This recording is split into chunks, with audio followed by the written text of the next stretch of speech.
Eu sou Solange Campos, sou atriz, sou contadora de histórias, sou formada pela UFBA, em bacharelado em artes cênicas, e me apaixonei pela contação de histórias há 10 anos atrás.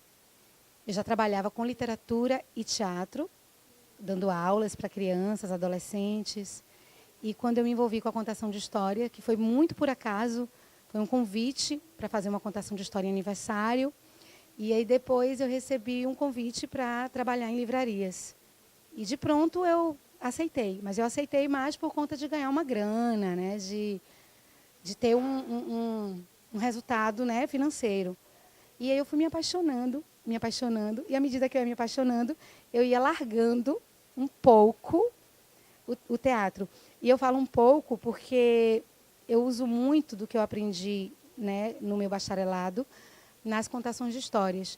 A minha contação de história, eu fui descobrindo a minha identidade, e minha identidade, ela era uma identidade que ela se constituía do griot tradicional, e ela se mesclava ao meu lado interpretativo. Então, à medida que eu vou narrando, eu também vou interpretando os personagens, as personagens que aparecem, e vou criando uma nuance entre a narrativa e a dramatização. Ainda gosto dessa coisa tradicional de sentar e contar, com poucos elementos, ou com o ukulele, que é o instrumento que eu toco, o violão, mas ainda estabelecendo esse contato do olho no olho, com o ouvinte, né? Com o espectador, com a plateia.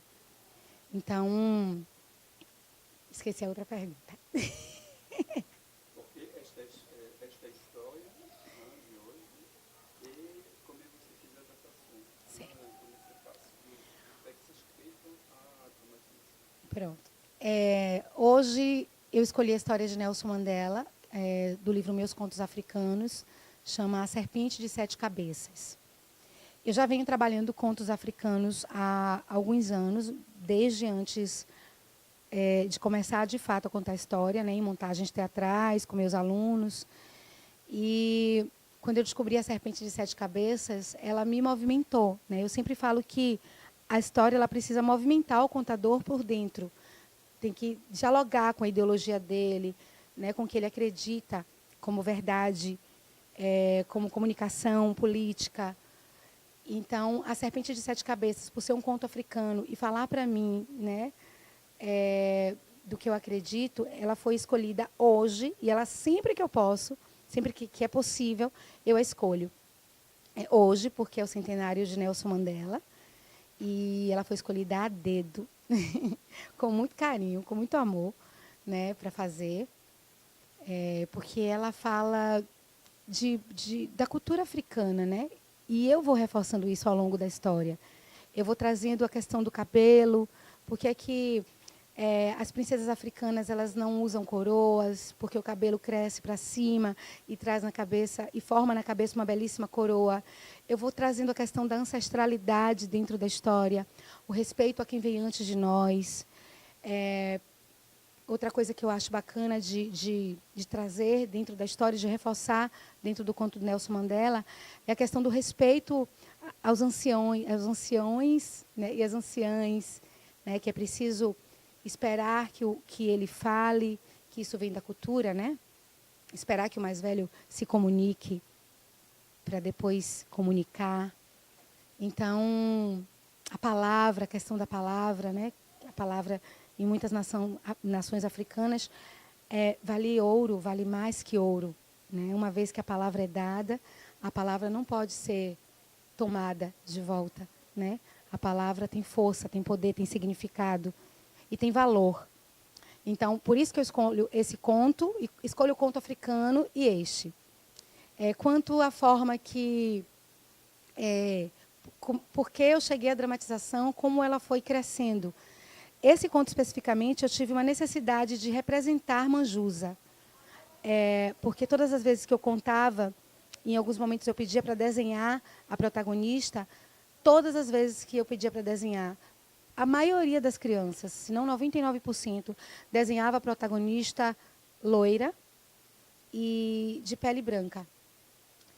E eu sentia a necessidade de que Manjusa fosse como de fato ela é descrita na história. como de fato é uma mulher de uma nação africana que Nelson Mandela descreveu tão bem no conto, né? E aí eu comecei a pensar numa forma de montar esse conto, que aí vai perdendo também a questão da narrativa tradicional e vai sendo teatralizada a partir desse pensamento.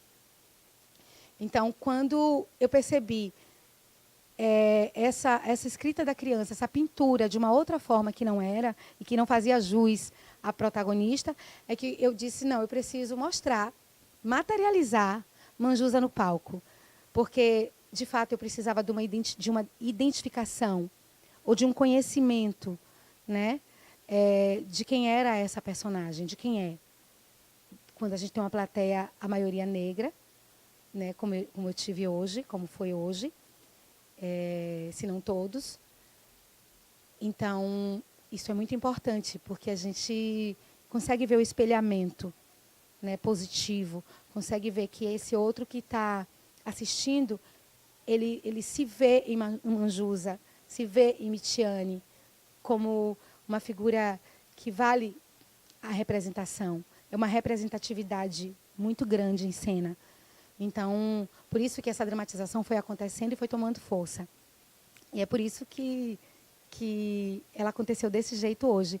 E hoje foi lindo, né? Porque hoje, além de tudo, eu tive uma nação africana em cena, né? Acreditando na história.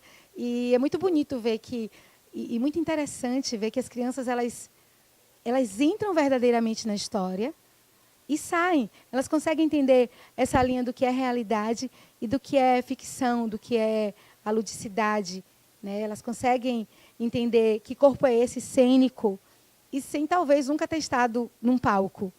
Elas entenderam a dramatização, dialogaram com as personagens, criaram um corpo. E um corpo africano, um corpo de uma nação que se configurou ali, cenicamente, naquele espaço de tempo que eu tenho certeza que será levado para a vida deles para sempre, né? Pela afetividade, pela amorosidade, pela relação de representatividade.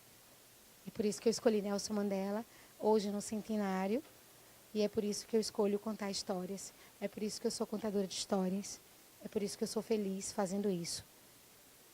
Porque eu acredito no poder e na força da palavra, que comunica, transcende, modifica e faz o outro evoluir